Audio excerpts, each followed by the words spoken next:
Hello, my name is Marty Salcedo, and I'm here to help you from myhouseneedsfixing.com. This is the video series of 2 to 5 minute answers to the questions about your home. Let's get to your question. I have a light switch that's getting hot. Why is that? Well, I've got some things out here on the table so we can try and explain why a light switch or the cover gets hot. There are several reasons for why a circuit would get hot, and you need to check all the connections of the circuit. We have the light switch, we have the light fixture, all the way down to the breaker and the panel over there. If you see a light switch cover that is discolored, this is obviously a problem that needs to be immediately checked. The temperature to the hand may seem warm, but that still needs to be checked. If you have something as hot as 131 degrees, this is too hot for my hands to hold up to, and something is wrong that needs to be checked immediately. A breaker panel is able to withstand 190 degrees with modern wiring. That's because in Palm Springs or in the desert, it could be 110 degrees. The outside stucco is going to be 140, 150. So when you see something as high as 247, we're imminent fire. The problem with that is, what is the connection that has gone wrong? In a case like this, if you look at a breaker, something like this, you can immediately notice that there's melted wires. Why is there one that's corroded? So this needs to be checked out.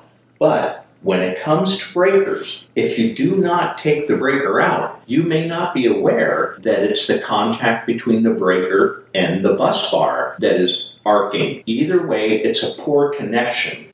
Step 1. Turn off the breaker to the room or light and check the accessible connections, starting with the switch itself.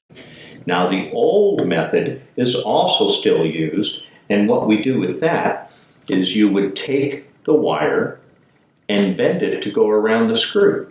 As we can see on the side of this one, there is only a pair of screws, but this is the older method. We would take a wire and bend it so it would go around the screw. But you have to do it the correct way. This is a normal rocker switch for lights, readily available, but loose connections are what cause the heat. Now, this switch can be connected in several ways. There are little holes, and they have improved on these over the years. You can slide the wire in and then simply tighten it up, and this will hold down the clamp. Now, that's the certain method that has been used for many years, but they now have them so they can slide in, making it rather easy for someone to put in the fixture with the lights. This next light switch still has the hole so you can slide in a solid copper, but this also has a plate. So if you look, there's a shiny plate there, and when the screw goes down, it clamps on it. This second light switch has loose pigtails on it, and this is very important that anyone installing this makes the connections properly. Now, these are going to be generally used with wire clamps. You're going to put one and one together, wrap it around. You're going to be wrapping it around loosely.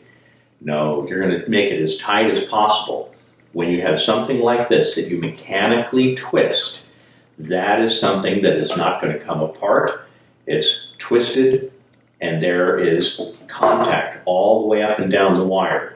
Then when you're done with that, you're going to put on the wire nut, and this thing will never come apart. But again, a tight connection, and then with electric tape, tape that together so it never comes off.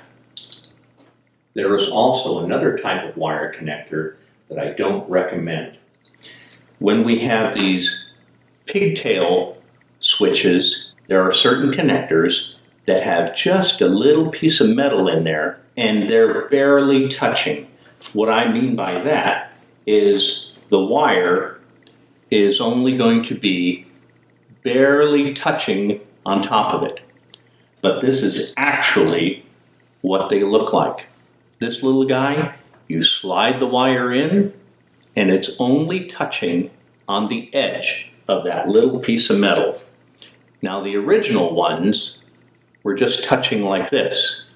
The new ones, at least they slide and touch a little bit, but as you can see, that is not much surface contact.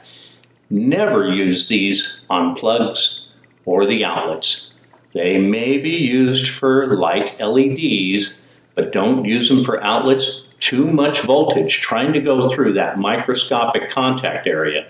It's only going to add the chance for heat, and that's how fires start. Anyway, tight connections are what you need on all the wires. No matter how they're installed, they need to be secured, and that is how usually you'll have a problem with lighting or outlet plugs too.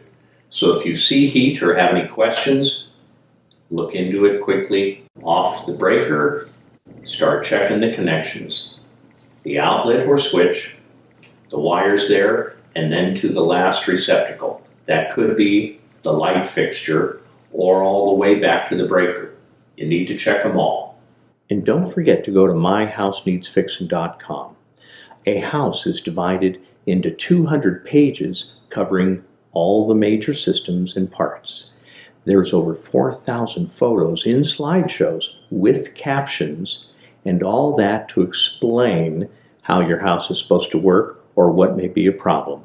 There's over 40 years of experience going into the website in this video series to help you with your most expensive purchase, your home. Thank you for watching.